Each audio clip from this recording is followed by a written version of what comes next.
Hi everyone, welcome back to today's table topic practice video. And today's table topic will be, let me get it. Are you more worried about doing things right or doing the right things? Are you more worried about doing things right or doing the right things? Are you want to doing right things or doing things right? So with that, I have a perspective about if I have to choose between these two, then I would pick that doing right things. See, the first part, if you always focus on doing things right, then maybe you optimization for the life is not optimal.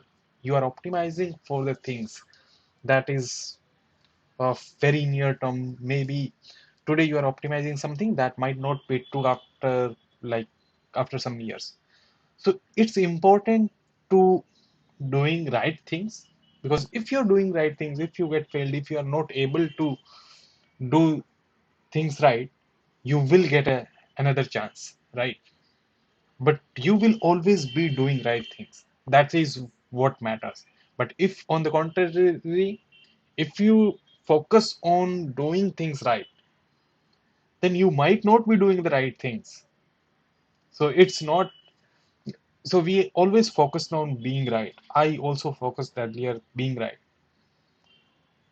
So in my opinion, we should not focus on doing things right. We should focus on doing right things and focus on them. If you fail, it's okay. You will get another chance. So it's okay to fail. Don't afraid from failure. Don't afraid from mistakes. Just try out different things. Make different mistakes. That's what matters. Thank you. Over to you.